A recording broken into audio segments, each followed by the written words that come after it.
It's been 24 hours since the body of Allisha Watts was found in a cemetery in Montgomery County, and there are still a lot of unanswered questions about her death, many of them now focused on the man accused of her murder. And her death also sparking conversations about dating and how to do it safely.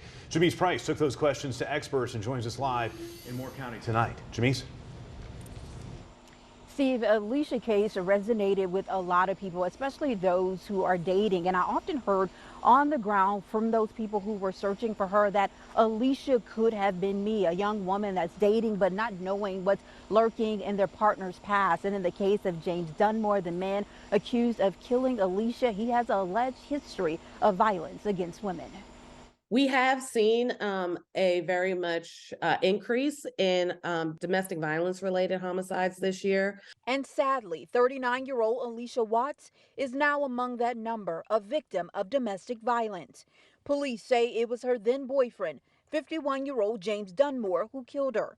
He was never listed as a suspect by police, but always a point of suspicion by her family and friends, as detailed in this 911 call after she disappeared. Oh, this is just not her. It's kind of strange. And what frightens me because I know that she just started talking to this guy. That guy is Dunmore. His records outline a violent past. He was sentenced to 5 years in prison on a felony assault and battery charge on a family member, plus a kidnapping charge back in 2002 in Virginia. He's also convicted of assault in North Carolina back in 2006. Documents obtained by ABC 11 allege Dunmore physically assaulted and abducted another woman in the Charlotte area in March. The complaint lists allegations of prior acts of violence to include choking, punching, and verbal attacks. It can feel jarring to think you know someone, but find out new information, right? And a letter from Allisha Watts' sister earlier this month questioned whether she had found out about Dunmore's past. Her sister wrote, "Your lies and deceit have a funny way of catching up with you, and just when the veil had been removed from my sister's eyes, she started to see the real you." Risk of homicide drastically increases in abusive relationships when actually that person is leaving the relationship. Nisha Williams is the legal director of the North Carolina Coalition Against Domestic Violence. She's encouraging women to find ways to protect themselves while dating.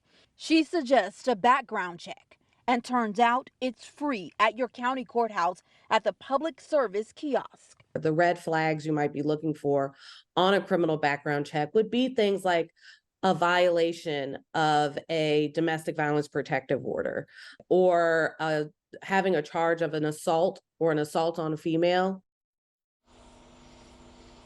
And these background checks are a powerful tool. We did our own background check on Dunmore, and that's how we were able to find out about these violent convictions. But these background checks are just a safety resource, not a requirement. Advocates say that women should be able to date without a fear of losing their life. In Moore County, I'm Jamise Price, ABC 11 Eyewitness News. Yeah, very true. Jamise Price, thank you.